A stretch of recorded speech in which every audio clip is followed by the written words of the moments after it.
A Contínuo oferece o programa Consciência e Transformação.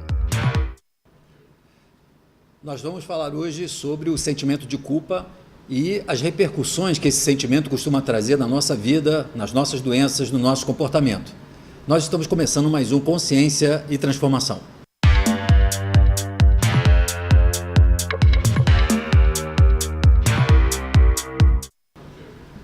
Olá a todos que nos acompanham em mais um programa Consciência e Transformação, programa que nós trazemos ao vivo toda sexta-feira, de 12h a 1h.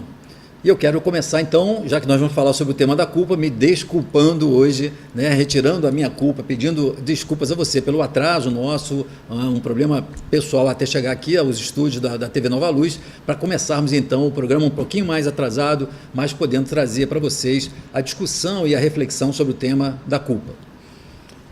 E nós vamos falar com vocês nesse programa ao vivo, como sempre, de forma que você possa trazer a sua participação, a sua pergunta, a sua questão sobre esse tema da culpa. Como de alguma forma você acha que a culpa repercute na sua vida, na vida das pessoas à sua volta? Que tipo de reação você costuma identificar como sendo originada, determinada por um sentimento de culpa? Você se sente culpado? Nós estamos então aqui ao vivo pela TV Nova Luz, agradecendo então a participação de vocês, a todos que estão conosco, da Rede Amigo Espírita, do pessoal do Facebook que está nos acompanhando, convidando você então a começar a enviar a sua participação, a sua pergunta sobre o tema da culpa. E um tema que sempre é um tema importante, porque eu vejo na minha experiência, nesses anos todos de prática clínica, como muitas doenças, muitos problemas, muitas psicopatologias têm como estrutura, têm como origem um sentimento estruturado de culpa que às vezes pode estar se arrastando ao longo até de várias vidas. Então, o sentimento de culpa, a repercussão da culpa que nós trazemos marcados no nosso psiquismo, na nossa mente, pode inclusive perdurar ao longo de várias encarnações, se mantendo no nosso psiquismo, na nossa alma, como uma estrutura, como um tipo de crença, como um tipo de carga emocional que vai gerando diversas repercussões físicas, emocionais e comportamentais. Muitas vezes, associada ao sentimento de culpa, nós temos o desenvolvimento natural e, na maioria das vezes, inconsciente, de uma reação de autopunição. Parece que, de alguma forma, a nossa sensação, a nossa consciência de nos sentirmos culpados, a conclusão de termos cometido um erro ou nos atribuindo essa responsabilidade por um determinado erro, faz com que a gente associe uma necessidade de uma certa punição a esse erro, a um tipo de cobrança em relação a esse tipo de equívoco, do mal que pode ter sido feito. Só que de tal forma nós ficamos presos a esse mecanismo que esse processo de autopunição, ele pode começar então a gerar diversas repercussões, inclusive somáticas, inclusive físicas. Muitas vezes, problemas como, por exemplo, o transtorno obsessivo-compulsivo, o toque, problemas do transtorno de pânico, até de alguns casos de depressão, tem na sua origem exatamente uma compreensão, uma conclusão, um sentimento de culpa que ficou cristalizado na nossa mente, na nossa alma. De tal forma, então, que aquele processo depressivo representa a queda ou o desânimo diante dessa convicção de que nós, por exemplo, não merecemos ser felizes. Que nós, por exemplo, não podemos ter uma oportunidade de sucesso, de uma impressão que, de alguma forma, sempre as coisas darão errado, por exemplo, porque a gente traz inconscientemente esse sentimento de culpa. E o que parece para muitas pessoas algo estranho é que, apesar de nós conscientemente desejarmos ser felizes, parece que um outro lado nosso, uma parte nossa, quase que provoca um boicote, um auto-boicote, de forma que a gente não possa ser feliz. De forma que a gente se mantenha, por exemplo, num nível de sofrimento, atraindo muitas vezes situações que vão confirmar essa crença. O que parece muito estranho é que nós nos mantemos num tipo de frequência na vida onde tendemos então a atrair pessoas, situações que tendem a confirmar aquela lógica que nós trazemos a nível inconsciente. De tal forma que quando, então, por conta até dessa lógica, nós conseguimos processar, ressignificar esse sentimento de culpa, nós mudamos muitas vezes a frequência e passamos, então, a atrair pessoas, situações que, ao invés de nos punir, de nos trazer dissabores, insucesso, passam, então, a serem situações construtivas, de realização, até de felicidade.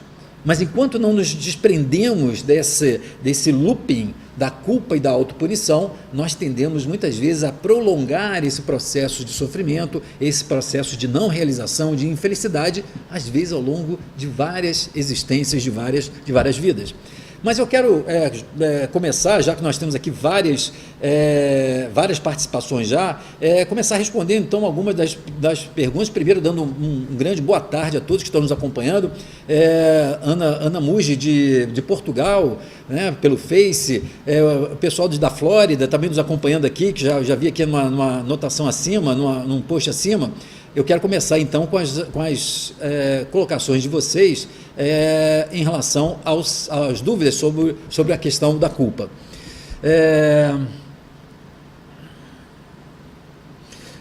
A Lucimara Lima nos pergunta o seguinte: como o passado pode fazer que as coisas não andem agora? Cordões energéticos com patrões também? Culpa por não ter feito algo que deveria, ou não deveria ter sentimento de culpa. Se limpar é ruim, tem que se limpar urgentemente. Como se limpar, né? Como limpar esse sentimento de culpa? Várias perguntas, várias colocações, né, Lucimara? Mas é interessante para a gente poder começar a abordar essa lógica que muitas vezes, essa dinâmica que a maioria de nós acaba estabelecendo em relação à culpa. Uma das coisas que é básico na questão da reflexão sobre a culpa, sobre o sentimento de culpa, é pensarmos e começarmos a pensar que a culpa, ela é estabelecida, ela é estruturada a partir de uma certa interpretação que nós fazemos sobre o erro. O que eu quero dizer com isso? A partir de uma situação que nós julgamos errada, um erro cometido, alguma coisa que teve uma consequência ou um desfecho ruim, nós fazemos uma interpretação dessa situação e fazemos com que, a partir dessa interpretação, do arrependimento em relação a essa situação, a gente desenvolva um sentimento de culpa, ou seja, nos atribuindo a culpa com esse remorso que vai gerar a culpa, a sensação da culpa por termos cometido aquele erro. Então vejam que o principal aspecto que envolve a culpa é como nós entendemos e interpretamos um erro. E há na culpa uma certa rigidez em relação à forma como nós tratamos o erro. Na maioria das vezes, como se aquele erro fosse irreparável, não fosse perdoável, fosse imperdoável, de alguma forma como se nós pudéssemos ter feito de uma forma diferente. Então, Lucimara, quando você pergunta sobre a questão do passado, nós vemos que então essas conclusões, essas crenças que nós estabelecemos, da forma como nós interpretamos um erro cometido, faz com que essa crença, essa conclusão de que se então eu fui culpado, eu não posso ser perdoado por isso, faz com que a gente desenvolva um tipo de padrão de cristalização, onde a gente tende a repetir no nosso comportamento o comportamento que atenda a essa lógica. Então, se eu não posso ser perdoado, então eu tenho que sofrer, eu tenho que ser punido, eu não posso ser feliz, eu tenho que carregar essa culpa. Vejam que a gente não faz esse processo de uma forma consciente, não é uma decisão consciente, é algo que a gente entende, que a gente toma uma consciência distorcida e que fica cristalizada, passando então a determinar, a influenciar todos os nossos comportamentos e reações. Então é fato que, em função desse tipo de avaliação do erro, nós acabamos também estabelecendo alguns tipos de elos, de cordões, como você falou, cordões energéticos, eu não uso exatamente esse termo, mas deixamos e mantemos ligações movidas e marcadas pela essa culpa em relação, por exemplo, às pessoas que nós julgamos ter prejudicado. Então, a questão da culpa vindo de uma autopunição é que faz com que a gente se aprisione e tenha dificuldade de poder reprocessar, ressignificar, modificar o comportamento que aparece na nossa consciência, muitas vezes até numa vida atual ou numa outra vida. Então, qual seria a forma de começar a limpar isso, né, usando o termo da Lucimara?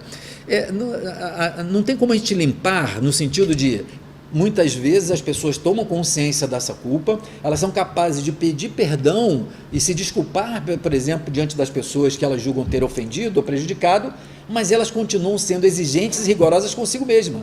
Ou seja, o pedido de perdão acaba não necessariamente isentando a pessoa de um nível de cobrança sobre o ato que ela cometeu, fazendo então o processo de autopunição, independente até do perdão, que pode ter sido até concedido pela outra pessoa.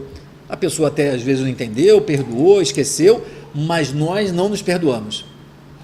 O risco aí é nós estarmos movidos por uma certa dose do nosso orgulho, porque a gente julga então que a gente não pode ser perdoado, que a gente de alguma forma deveria ter já feito correto, que a gente deveria ter sido melhor do que nós éramos. Esse traço de orgulho às vezes faz com que a gente permaneça num processo autopunitivo, porque a gente se cobra ou ser perfeito, ou fazer a coisa de ser o melhor, de já não cometer aquele tipo de erro. Mas se de alguma forma nós fomos capazes de cometer aquele erro, é porque ainda temos aquela dificuldade, aquela limitação. Então, Lucimara, e todos que nos assistem, o grande processo de início da superação da culpa passa pelo pedido de desculpas para aquele que de alguma forma nós julgamos tenha sido prejudicado, um processo de reparação daquele prejuízo que eventualmente a gente possa ter causado, seja ele emocional, físico, mas principalmente o processo de auto-perdão. Porque eu posso então pedir perdão, posso reparar o erro cometido, mas se eu não sou capaz de reconhecer e ser compreensivo que eu ainda fui capaz de cometer aquele erro e aprendendo com aquele erro vou evitar cometer esse erro novamente, se eu não for capaz dessa compreensão, desse processo de auto-perdão, as marcas da culpa tendem a permanecer, mesmo quando nós pedimos perdão, fomos perdoados e até reparamos de alguma forma aquele erro cometido. Então, o grande processo é de auto-perdão.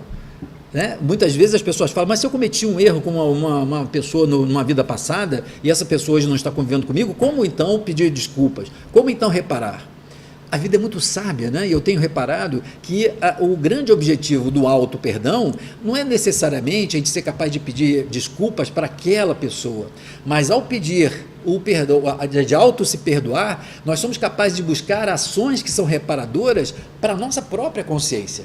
E aí, de alguma forma, mesmo que aquela pessoa que nós possamos eventualmente ter ofendido, prejudicado, ela não esteja no nosso convívio nesse momento, esteja reencarnado num outro ponto do planeta, ou esteja desencarnado, o processo da ligação nossa com aquele erro, quando nós somos capazes de desenvolver o auto-perdão, desenvolve naturalmente um pedido de perdão, uma reparação que a gente faz pelas nossas ações, não necessariamente a nossa ação para aquela pessoa específica que nós julgamos ter prejudicado. É esse processo de reparação para o sistema, para a vida, buscando então ter uma vida de maior equilíbrio, ou então modificando aquele traço que nos fez cometer o erro, que é o grande processo de reparação, volto a dizer, não com aquela pessoa específica, mas uma reparação com a nossa própria consciência e com a vida de um modo geral.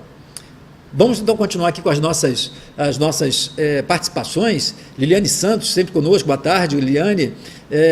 Acho que sempre temos algo que nos sintamos culpados. Apesar da tristeza por isso, através dos estudos espíritas, venho tentando mudar isso para algo, vamos ver aqui, algo construtivo, espero conseguir. Obrigado. Obrigado você, Liliane, pela participação. E veja bem, de um modo geral, todos nós tendemos a trazer um sentimento de culpa, uma reação marcada por essa culpa, porque nós estamos numa cultura, da cultura ocidental principalmente, muito marcados por uma ideologia judaico-cristã religiosa que sempre nos marcou com a questão do pecado, como sendo então um grande erro em relação a Deus, em relação aos espíritos, em relação à divindade, e aí como se então esse erro nos marcasse de uma forma tão definitiva que nós nos sentimos culpados de estar de alguma forma cometendo erros em relação à vida, em relação às outras pessoas, em relação a Deus. Quando nós começamos a compreender a vida sob uma perspectiva da dinâmica, da dimensão espiritual e considerando a reencarnação, essa questão ela muda, ou pelo menos deveria mudar de foco e de perspectiva, na medida que a gente compreende então um processo de crescimento e de desenvolvimento gradual do ser espiritual. Ora, se então nós estamos num processo de crescimento gradativo do ser espiritual, é natural então que na infância do nosso desenvolvimento espiritual, a gente não tenha conhecimento, sabedoria, consciência para saber aquilo que de alguma forma pode causar ou não o mal a alguém ou a nós mesmos. Então somos capazes de cometer atos, erros, em função da nossa visão limitada sobre a vida naquele momento. Quando a gente passa então a compreender isso, nós vamos então não justificar o erro, mas compreender que esse erro faz parte de um processo de aprendizado e de crescimento em função da ignorância que nós estamos partindo. Então, se naquele nível de consciência eu tenho uma ignorância sobre determinado aspecto da vida, eu vou reagir movido, tendo um comportamento relacionado àquilo que eu tenho como entendimento da vida, julgando então naquele momento fazer o que é certo.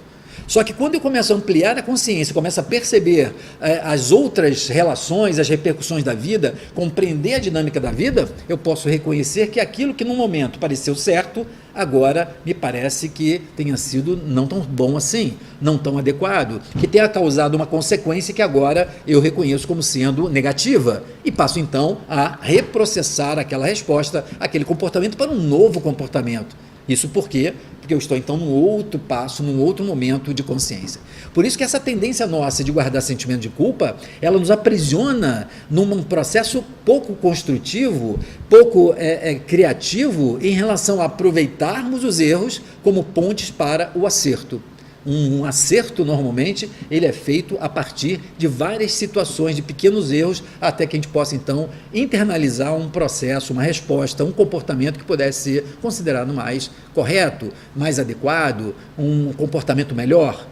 Então, veja, por isso que quando você fala, Liliane Santos, a questão de ser mais uma reação construtiva, e é claro que a visão espírita, num sentido, numa determinada forma, pode colaborar nisso, é ver que, na verdade, todos nós estamos em processo de aprendizado.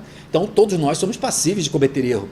E não é porque nós cometemos o erro e temos consciência disso, que a gente não vai ter que responder pela consequência desse erro. Porque isso aí também faz parte dessa lógica da vida, onde, de alguma forma, nessa dinâmica, as nossas ações correspondem a consequências e nós temos que responder pelas consequências das nossas ações, sejam elas positivas ou sejam elas não tão positivas ou negativas. Agora, o processo de me sentir culpado não constrói necessariamente um novo comportamento. Como eu falei no início, a interpretação do erro como um movimento equivocado é que pode fazer com que a gente passe a olhar para frente na tentativa de agora não repetir aquele erro.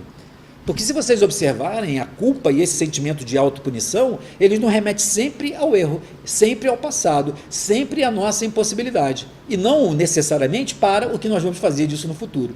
Quando nós então invertemos e ao invés de olhar para o passado e nos culparmos, olhamos para esse erro e aprendemos com ele e olhamos para o futuro, podemos então começar a programar e identificar como devemos agir diferente para evitar aquela sensação que já temos consciência de não ser tão adequada ou tão boa.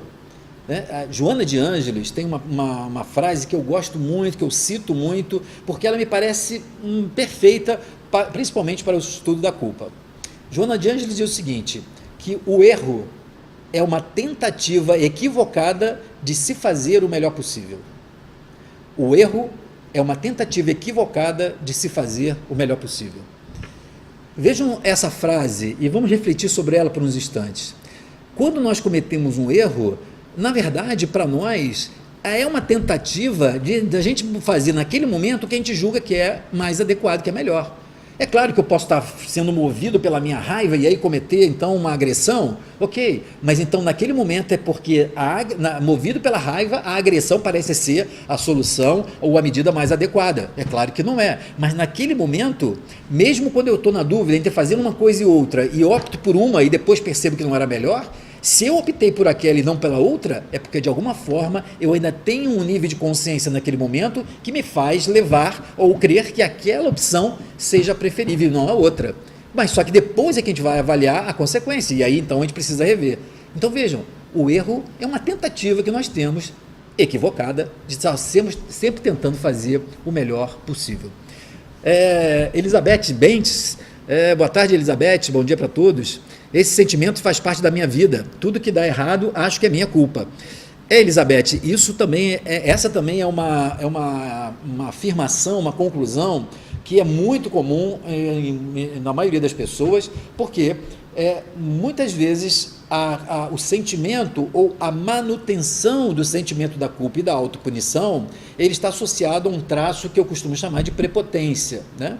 Eu já falei aqui várias vezes sobre a prepotência, e na minha visão, na minha abordagem, prepotência não é arrogância. Prepotência é o poder que eu gostaria de ter, é o pré-poder. Eu gostaria de ter um poder e que não tenho. Muitas vezes a gente tem de tal forma uma impressão de que nós temos o poder ou nós temos a capacidade de influenciar as coisas, que quando então uma coisa dá errado, a primeira reação é o quê? Foi minha culpa, fui eu que fiz, ou então o que eu deixei de fazer. Ou foi alguma coisa que eu fiz, ou que eu deixei de fazer. E aí, nesse sentido, nós passamos então a nos sentir muito culpados, porque sempre havia alguma coisa que eu poderia ter feito ou que eu não fiz.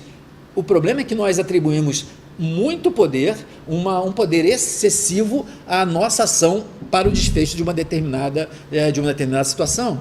Então, julgamos de tal forma que nós fomos determinantes daquele desfecho que passamos, então, a confirmar esse sentimento de culpa. Então, nesse caso, além do auto-perdão, nós temos que poder perceber qual é, de fato, a capacidade que a minha ação teve de interferir, de influenciar, de determinar aquele sofrimento, aquele desequilíbrio, aquela situação que nós causamos. De fato, algumas vezes, a nossa ação ela determina isso, só que ao invés de, então, atribuirmos a culpa, nós vamos então assumir a responsabilidade, vamos responder por isso, vamos tentar consertar o que nós fizemos, vamos tentar rever, reequilibrar, vamos aguardar às vezes a que o outro possa processar aquilo, porque às vezes é preciso ter paciência para poder ver a forma mais adequada de ressignificarmos aquela situação. Então, sempre uma reflexão que nos leva a uma compreensão diferenciada sobre o erro. Mas obrigado, Elizabeth, sempre presente conosco no nosso programa Consciência e Transformação. Todos que estão aqui, né, de vários locais do Brasil, a Mônica Carvalho, estava da Flórida, nos Estados Unidos, obrigado pelo tema. De nada, né, Mônica? A gente já falou anteriormente, tem um outro programa anterior sobre a culpa, e é importante falar porque nós percebemos como é um tema vasto, é um tema com desdobramentos muito grandes na nossa vida e que muitas vezes, muitas pessoas não conseguem entender por que estão movidas por um sentimento de culpa.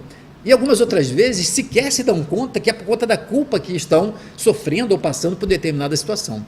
Né? A reflexão sobre a culpa nos ajuda a se livrar, como disse a Lucimara, a limpar, né, essa marca e essa carga da culpa para um processo construtivo de responsabilidade.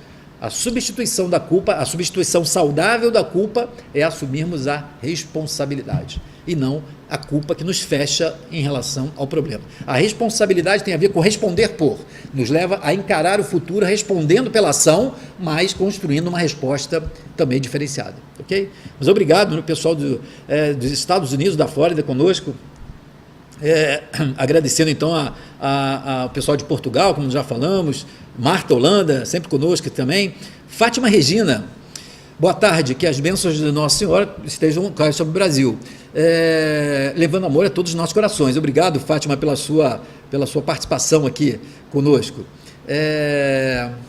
Elda,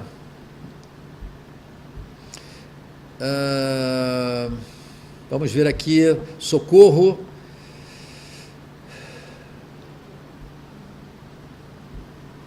pessoal de Fortaleza conosco. Elda Souza colocou aqui algumas colocações, eu vou começar aqui a participação da Elda Souza. Eu criei o meu neto até os 16 anos, com todo carinho. Há 2 anos ele foi morar com um avô, pois não admitiu eu ajudar minha filha, que sua mãe essa que ele odeia agora com 18 anos. Está bebendo muito. Eu me sinto culpada, estou passando no psiquiatra com depressão, síndrome do pânico e ansiedade. O criei porque minha filha teve ele com 16 anos, tomou muitos remédios, sofro muito. Elda, normalmente, numa situação dessa, nós acabamos nos sentindo culpados, porque, e principalmente quando a gente está falando de educação, de filhos, de netos, ou de alguma criança que nós estamos sob a responsabilidade, porque nós temos ainda uma tendência a avaliar, a concluir que o resultado da educação é única e exclusivamente sobre aquele que educou, aquele que passou de alguma forma valores. Só que, de um modo geral, quando a gente pensa dessa forma, isso, a psicologia tradicional, ela teve um papel muito decisivo nessa impressão equivocada que a maioria de nós tem, que é uma excessiva culpabilização dos responsáveis pelos transtornos e pelas dificuldades que ocorrem com um adolescente ou com um adulto. Porque, como na psicologia tradicional a visão é muito materialista, ou seja, considera a vida a partir do nascimento até o momento em que o indivíduo está na vida atual, como adulto, a consideração, então, apenas dessa faixa da vida faz com que a gente atribua uma responsabilidade, uma causa muito grande à paternidade e à maternidade. Por quê? Seja pela carga genética, que pai e mãe oferecem pelos seus cromossomos, seja pela influência da forma como essa criança é educada, então seja por pais, avós, responsáveis. É como se, então, essa carga genética e esse meio, essa cultura, esses valores de educação é que determinassem a característica daquele jovem e daquele adolescente. De tal forma que, então, quando a gente pega uma situação mais crítica ou mais delicada como essa que você relata, e a gente vê um jovem assumindo um comportamento autodestrutivo, rebelde, agressivo, violento, nós atribuímos ou tendemos a atribuir com aquela célebre frase que muitos de nós repetem: onde foi que eu errei? Como se de alguma forma fosse o nosso erro que tivesse determinado aquele comportamento. Então, uma coisa importantíssima nesse contexto é quando nós consideramos aqui, na abordagem que eu costumo usar, a consideração da dimensão espiritual e da reencarnação, é considerarmos que esses filhos, sim, são influenciados pela nossa educação, mas eles são espíritos que já estão trazendo uma bagagem de experiências a partir de várias reencarnações, várias situações de relacionamento, muitas vezes, com esses que são hoje pais e mães e avós e avós, e que de alguma forma são reunidos e para de alguma forma voltarem a desenvolver uma possibilidade de convívio mais harmonioso, ou então trazem ainda uma tal bagagem de revolta que simplesmente não conseguem lidar com as vicissitudes ou com as contrariedades da vida. Então, uma alma, um espírito que traz uma bagagem como essa, quando então reencarna, sofre sim a influência da educação, mas essa não é determinante. O que vai ser determinante é a bagagem que esse indivíduo traz na sua própria essência e que muitas vezes eclode em episódios de agressão, de rebeldia, de depressão, enfim, a maioria desses problemas que eclodem. A grande questão é se você continua atribuindo a você a responsabilidade ou a culpa em relação a esse desfecho. Então, a primeira forma, e inclusive a mais saudável de poder ajudar pessoas numa situação como essa, é no primeiro momento ser capaz de você perceber o quanto tem de responsabilidade dele, né, nesse caso, como todos que a gente poderia citar como exemplos, de a partir de uma certa idade já começar inclusive a assumir a consciência e a responsabilidade sobre as suas próprias reações, mesmo que cada um tenha lá o seu drama, enfim. E aí então, com essa visão mais compreensiva, nós somos capazes de identificar o que realmente essas pessoas necessitam, porque senão a gente gasta de tal forma tempo e energia no processo de autopunição e de se cobrando, que a gente deixa de observar e atuar naquilo que realmente pode ajudar essas pessoas a enfrentar e a superar esses conflitos que muitas vezes estão rasgando, né, a alma, estão fazendo com que essas pessoas sofram. A melhor forma, Helder, é que você possa então se distanciar e observar que aquilo que você fez talvez tenha sido o fundamental para que ele tivesse inclusive um desfecho melhor.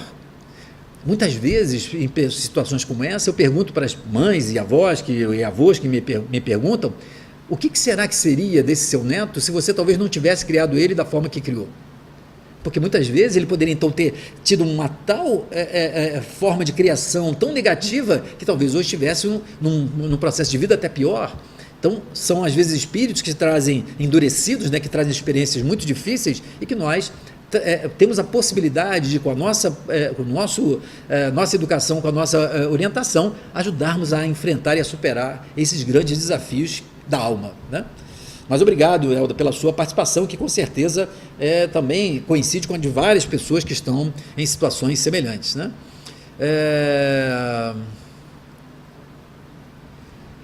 Socorro. Socorro traz uma colocação interessante. À luz do Espiritismo, o erro, por ser um ato humano, pode ser compreendido pelos seres sem nos sentirmos mal, sem nos sentindo mal, O socorro é exatamente, né, isso, né, à luz do Espiritismo, quando a gente considera, como eu falei ainda há pouco, a visão da dinâmica espiritual, e aí então a reencarnação como sendo as etapas desse processo de educação e de crescimento do ser espiritual, o erro ele deve ser considerado como parte fundamental do processo de crescimento e de evolução do ser. Como uma criança, então uma criança de 5 anos que de repente acha que pode pegar o bonequinho do amigo que está brincando no parque. Então, apesar de nós, como adultos, sabermos que aquele não é um comportamento adequado, a limitação de compreensão de uma criança de 5 anos faz com que a gente consiga relevar, consiga então colocar uma ação corretiva, uma orientação sobre aquilo que parece ser certo ou errado. Então, da mesma forma que a gente considera a nossa infância espiritual, nós ainda vamos ter certas limitações para discernir aquilo que é certo, aquilo que é errado, aquilo que faz bem e aquilo que não faz bem. Quando a gente compreende assim, não quer dizer que um erro não deva ser, por exemplo, então, corrigido. Não deve ser, então, a pessoa responder por aquele ato, mas com a compreensão de que a punição pura e simples não necessariamente vai ser corretiva, vai trazer realmente um nível de crescimento para o indivíduo. E aí nós podemos estar pensando no nosso processo e no nosso sistema social, o sistema da educação, o sistema penitenciário, a correção dos crimes, daquilo que a sociedade entendeu como um código, que ela julga então ser um código moral de boa conduta.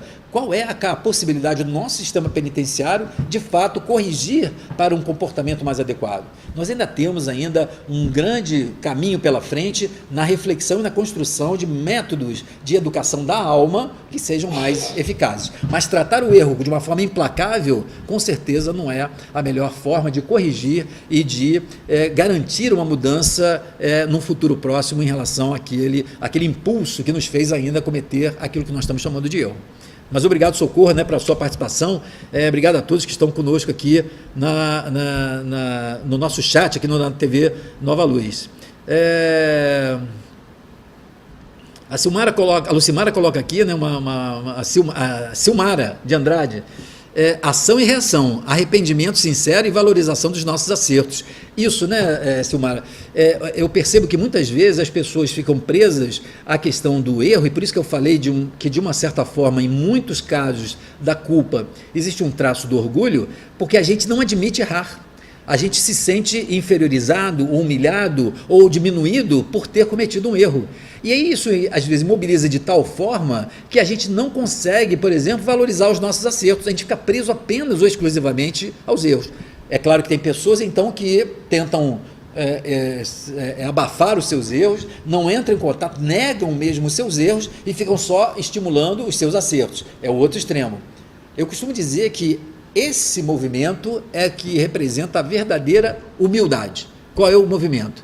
Bom, isso aqui eu tenho feito de acerto e isso é bom, mas não me torna melhor do que ninguém. E isso aqui é uma coisa que eu ainda não consigo fazer correta. E isso também não me torna pior do que ninguém. Por quê? Porque todos nós temos erros e acertos. Mas quando eu valorizo razoavelmente o meu acerto, eu crio uma base para, a partir dele, construir novos acertos, um novo comportamento. Se eu fico preso ao erro, eu acabo então sendo drenado pelo erro, por essa sensação de autopunição, e não consigo vislumbrar qual é a modificação necessária que eu preciso fazer na minha vida para um novo acerto, para uma estratégia mais adequada de vida, ok?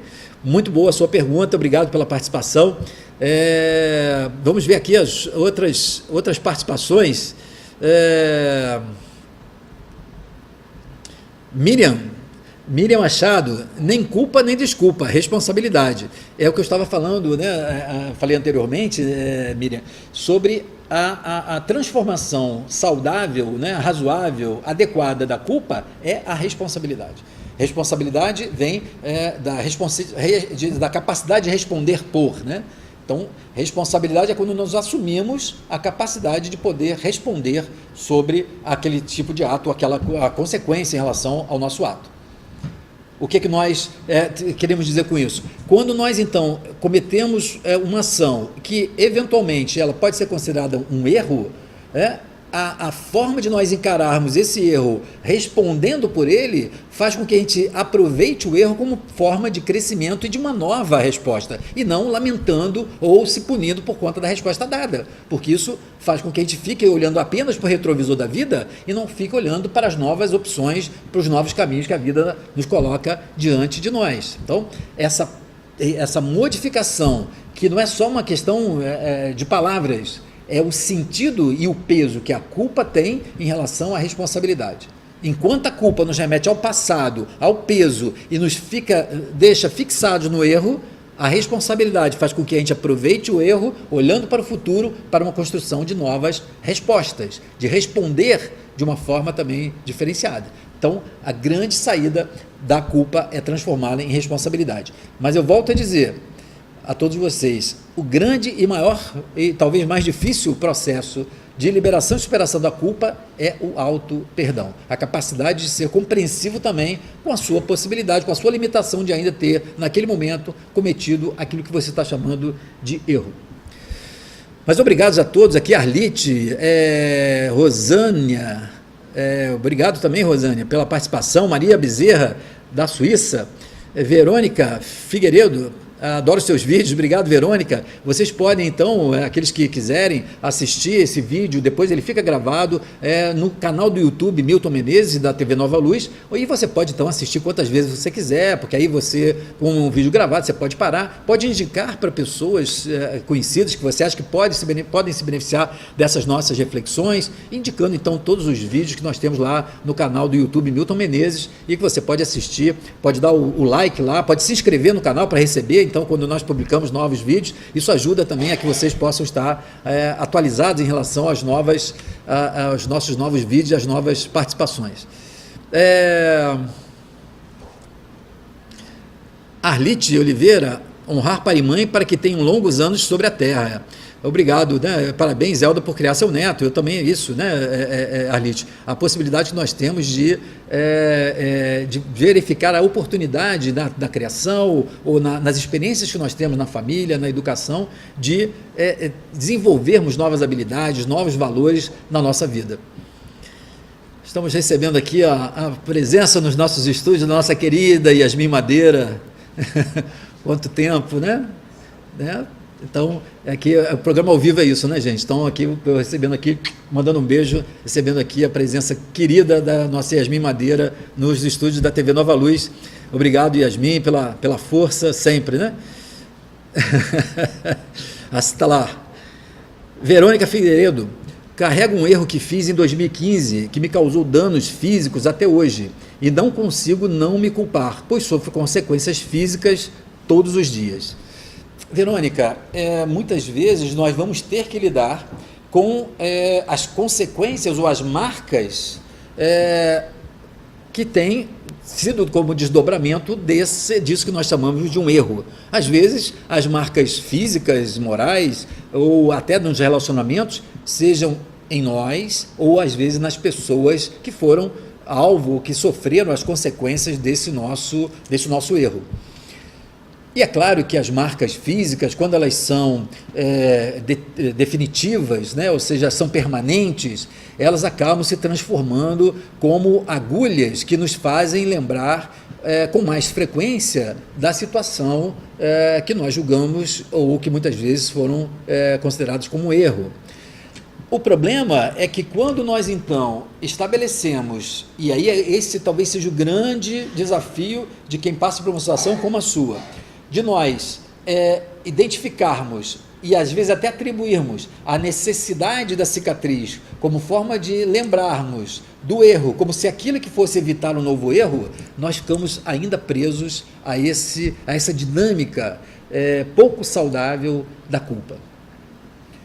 Então, apesar de, claro, ser compreensível que a gente se arrependa, que a gente tenha o arrependimento em relação a um determinado erro, seja pela nossa impulsividade, seja pela nossa distração, uma negligência, às vezes por uma decisão equivocada daquilo que, como eu falei, nós julgávamos naquele momento que fosse a melhor opção, ou que nós não ponderávamos, por exemplo, o perigo, e depois, por exemplo, tivemos a consequência de nos deparar com algo que naquele momento era inesperado, temos que muitas vezes conviver com as consequências físicas, marcas, as evidências mais concretas das consequências desse erro.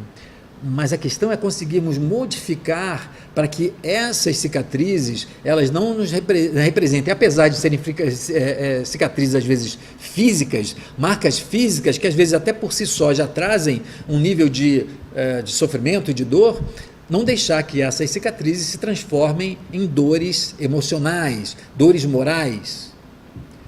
Muitas vezes nós criamos um mecanismo em que precisamos manter o sofrimento como se isso nos garantisse lembrar e evitar repetir o erro. E isso, na verdade, é um grande equívoco. Não é a manutenção da dor, das consequências do erro, que vai evitar que a gente não cometa esse erro. É exatamente a consciência do que nos levou a errar que vai aumentar a chance de que a gente passe a cometer mais acertos naquele aspecto, naquela situação. Até porque vamos aprender sobre aquela situação, cometer então menos erros naquela situação, mas vamos ser permanentemente desafiados naqueles outros contextos, nas outras dimensões da nossa vida, onde nós temos desafios de aprendizado. E na medida que nós consideramos que temos muita coisa ainda a aprender, ainda vamos estar muito suscetíveis a, em algum momento, acreditarmos que estamos fazendo a decisão e o movimento correto e depois verificarmos que ele não era tão adequado assim. Quando nós começamos a desenvolver essa nova forma de, ao invés de, a partir do arrependimento, desenvolver o remorso e a culpa, partimos sim do arrependimento. O arrependimento tem a ver com olharmos e falar assim, nossa, isso foi um erro, isso acabou causando um mal para mim ou para outra pessoa ou para a sociedade. Percebermos desse arrependimento, partirmos para a responsabilidade e procurarmos então uma nova ação, uma ação mais construtiva, de uma resposta mais positiva, nós estamos de fato aproveitando aquele erro para esse crescimento. Então, não adianta, né, nós ficarmos alimentando muitas vezes as marcas do sofrimento como forma de garantir não errar, porque não é essa a forma mais saudável e positiva de transformação. É a humildade de reconhecer os motivos que nos levam àquele erro, seja a impulsividade, a negligência, a omissão, seja o que for, e reconhecer que na verdade era o que a gente podia fazer, e a partir daí desenvolver recursos para termos respostas mais adequadas na nossa vida, em qualquer situação que seja, principalmente naquelas que nós já conhecemos como tendo ou sendo desafiadoras para nós, ok? Flavita, Flavita, eu tenho culpa até por ter nascido. Flavita, obrigado pela sua pequena participação, mas grandiosa participação, porque muitas vezes eu tenho encontrado e esbarrado com clientes e situações que têm como pano de fundo uma crença generalizada dessa culpa até de existir, a culpa de estar vivo. Isso muitas vezes pode estar relacionado a uma certa crença que a gente às vezes traz de existências anteriores, de vidas anteriores, onde de alguma forma a vida foi tão difícil, fomos atribuídos ou foi atribuída a nós uma tal responsabilidade sobre acontecimentos, e nós acreditamos nisso, que nós então passamos a julgar que até o fato de nascermos é passível de culpa. Por quê? Porque muitas vezes as pessoas também acabam nos tratando como sendo empecilhos, obstáculos, como se a gente fosse um grande estorvo na vida. A falta, às vezes, de cuidado das pessoas que estão educando uma criança, às vezes com falas em que projetam sobre as crianças as suas próprias insatisfações, colocando e atribuindo ao fato da criação, do cuidado, uma excessiva sobrecarga, faz com que uma criança que já traga um sentimento de culpa se sinta culpada por simplesmente ter nascido. Situações, muitas vezes, ao longo do período intrauterino, onde a mulher, o casal, está vivendo, às vezes, situações de maior tensão, de maior desequilíbrio, de necessidades, pode ser entendida por aquele feto, mesmo que não seja real, né? Mas pode ser entendido como uma dificuldade de aceitação da própria vinda desse bebê. Um espírito então, que se sente então, tão rejeitado, tão desprezado, que acha então que vem a vida como sendo um problema para seus pais.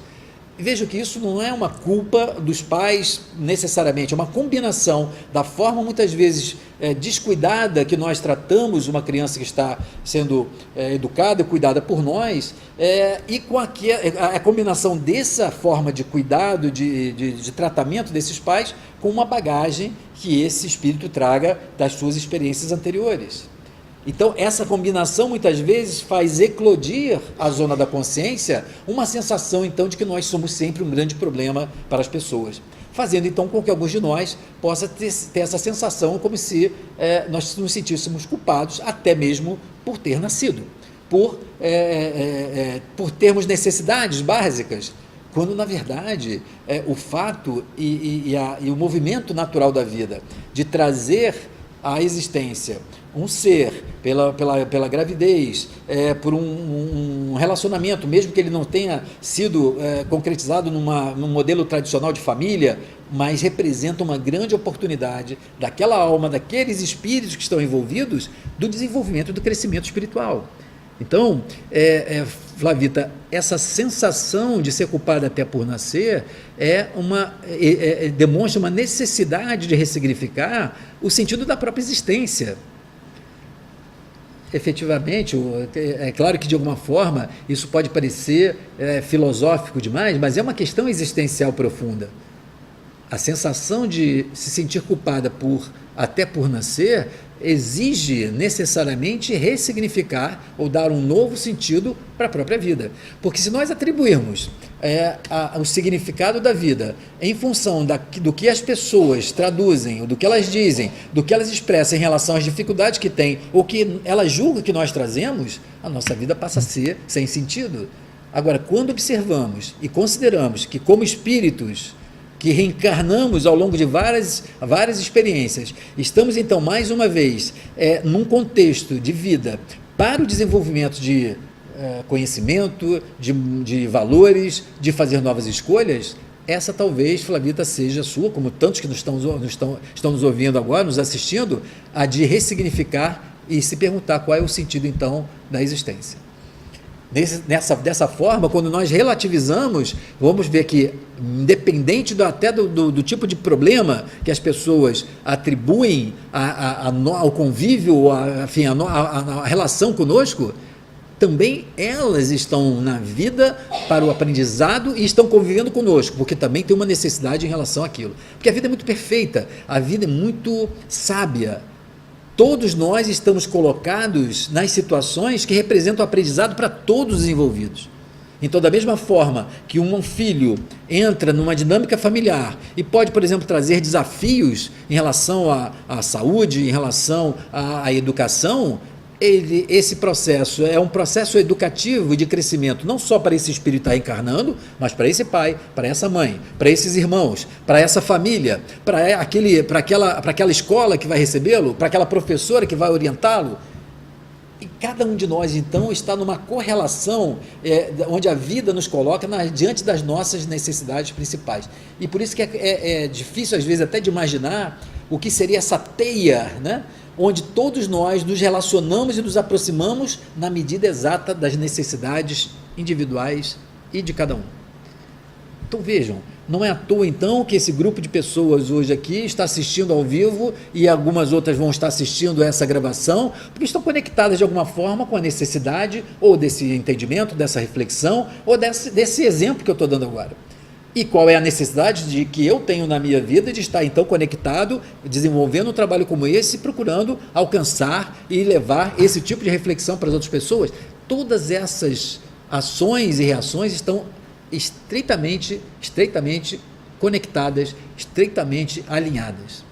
Então, Flavita, é fundamental que a gente possa olhar e ver se de alguma forma parece que a gente se sente culpado por viver, é porque a gente acha que a nossa vida é um erro. Agora, qual é então a nossa responsabilidade de responder a isso, a essas pessoas, de uma forma a fazer com que a nossa vida faça um sentido, que ela faça uma diferença não só para o restante da sua vida, mas também para as pessoas que estão à nossa volta. Então, atribuir e repensar isso é buscar você com que a sua vida faça um sentido para o seu crescimento, aquilo que você tem como desafio. Se a gente mantém e trata o nosso próprio nascimento como erro, nós estamos fadados então a carregar esse peso. Agora, se isso representa o peso para as pessoas, vamos deixar esse peso com as pessoas e faça você com que a sua vida ela seja plena de sentido, o máximo de sentido possível, seja na sua vida pessoal, na sua vida familiar, na sua vida profissional, na sua vida de ação social, religiosa, enfim, onde de alguma forma você possa contribuir para ser uma pessoa melhor, contribuir para que uma família seja melhor ou para que a sociedade seja melhor. Todos nós temos desafios e possibilidades desse crescimento, qualquer que seja o tipo de vida. Da mais difícil a mais fácil, da mais abastada em termos de recursos, da menos abastada a mais limitada em termos de recursos financeiros e econômicos, porque nós estamos falando da necessidade da alma. Então, a questão é qual é o significado que você vai dar então daqui para frente para a sua vida. Ok?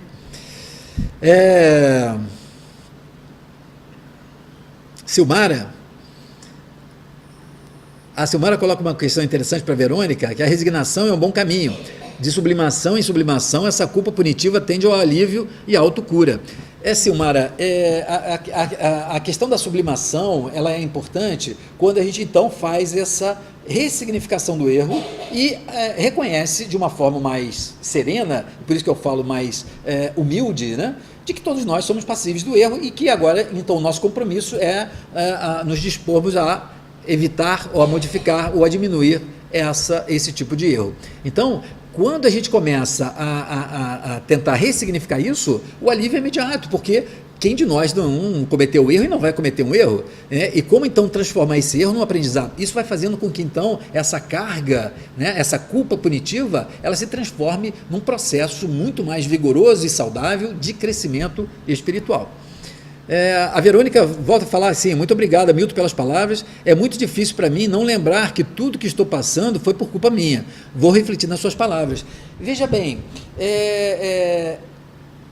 muitas vezes a questão da resignação que a Silmara estava falando, nós temos uma tendência, né, a podermos avaliar a resignação de duas formas. Uma que eu chamo que é a resignação passiva e a outra é a resignação ativa. Qual é a diferença que pode nos ajudar nessa reflexão em relação à Verônica, o que a Silmara está colocando? A resignação passiva é aquela em que eu procuro aceitar passivamente. Então é isso, então eu fiz, então é assim mesmo, não há o que fazer, eu tenho que aceitar, se é assim que vai ser, enfim, uma resignação que aceita, mas de uma forma muito passiva, de uma forma muito paralisada, às vezes até chegando a uma certa acomodação. Quando a gente transforma essa resignação passiva numa resignação ativa, eu transformo esse processo de aceitação em algo ativo na transformação. Eu aceito, mas eu procuro transformar aquilo. Eu aceito e parto para uma ação transformadora, para uma modificação. Eu aceito o erro e procuro transformá-lo em um próximo acerto. Reconheço então ainda a dificuldade de acertar e ainda identifico um erro e faço então nessa aceitação um novo movimento ativo de transformação. Então é por isso que quando a Verônica fala, quando você fala, Verônica, de como é difícil reconhecer, porque às vezes existem coisas objetivas, né? Ou seja, que a nossa ação concretizou na dor, no sofrimento, na perda de uma outra pessoa.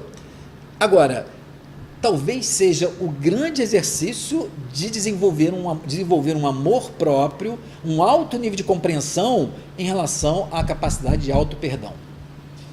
Porque vejam bem, como nós estamos falando, e eu falava isso há pouco, que todos nós estamos então interligados, também essas pessoas que sofreram os efeitos do nosso erro, também estão na experiência necessária de serem capazes de perdoar, de reconhecer as perdas, de poder compreender também de uma forma mais serena, mais equilibrada, como a vida muitas vezes nos coloca em situações onde estamos de fato passíveis à ação de uma outra pessoa, da consequência de um governo, da consequência, por exemplo, da imprudência de um motorista, ou de repente de uma decisão equivocada de um médico.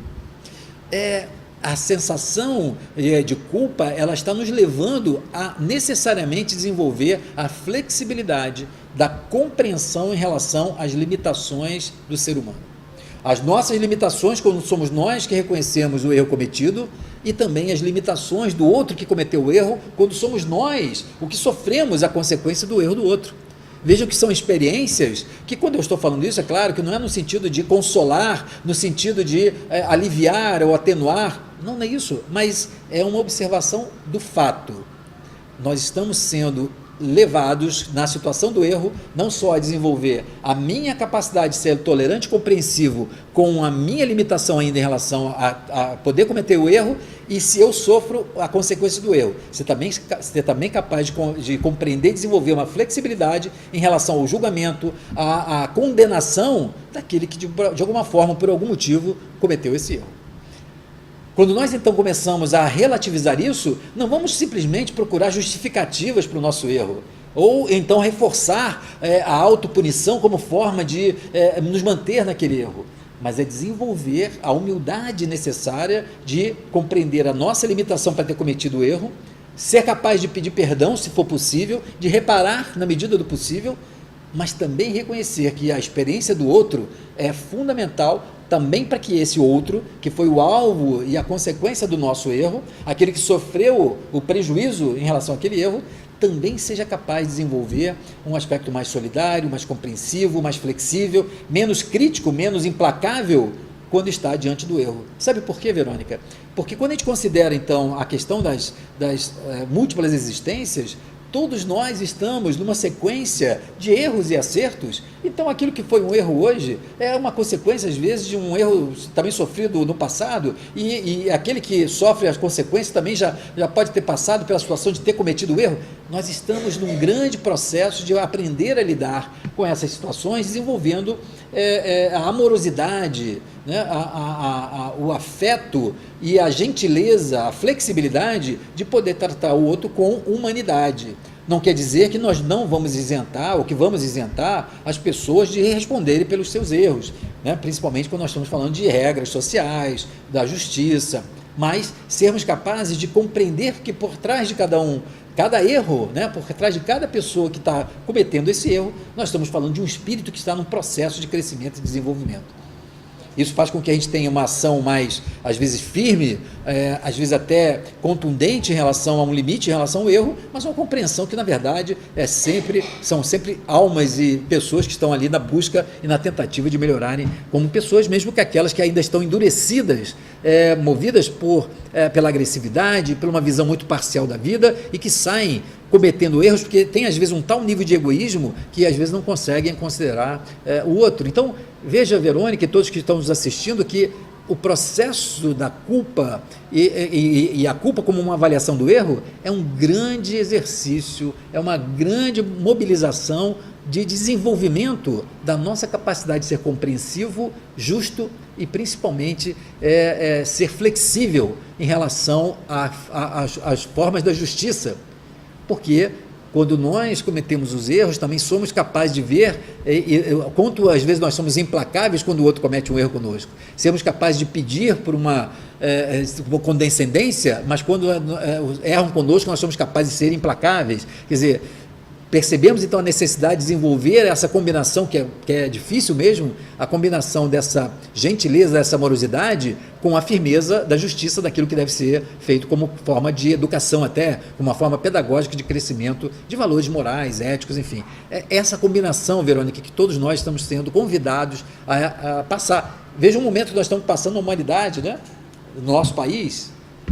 Se nós formos implacáveis na condenação indiscriminada, nós vamos ver que estamos, às vezes, podendo cometer uma injustiça, mas também, de uma forma, não construindo um processo de conscientização sobre a questão da corrupção, do mau uso do dinheiro, do uso e da importância das representações políticas. Quer dizer, como construir, então, que não seja pela ponta da espada ou da cegueira da justiça, uma possibilidade de conscientização dessas pessoas, de todos aqueles, desde aqueles que estão em altos escalões de poder ou daqueles que estão nas pequenas situações diárias, né? Bom, nós temos aqui, Eulália, como é possível se culpar por ter amado demais um filho? Eulália, às vezes porque a gente se culpa e fica imaginando que aquele amor que foi expresso num determinado tipo de comportamento, ele acabou de alguma forma levando a uma distorção, né? Um distanciamento daquilo que nós julgávamos como sendo mais adequados. O mais adequado. Eu queria agradecer a todos vocês, a gente tem aqui várias participações ainda, mas queria agradecer a todos que participaram conosco nesse programa de hoje sobre a culpa. Queria convidá-los a que no próximo programa estejam conosco aqui mais uma vez. Nós estamos agora programando para fazer esse programa Consciência e Transformação às quintas-feiras, no horário da noite. Em breve nós vamos estar anunciando e vamos estar fazendo vamos manter o programa de sexta e fazer um novo programa na quinta-feira à noite para as pessoas que não podem assistir ao vivo nesse horário do almoço. Eu quero desejar a todos uma excelente semana, muita paz e até o nosso próximo Consciência e Transformação.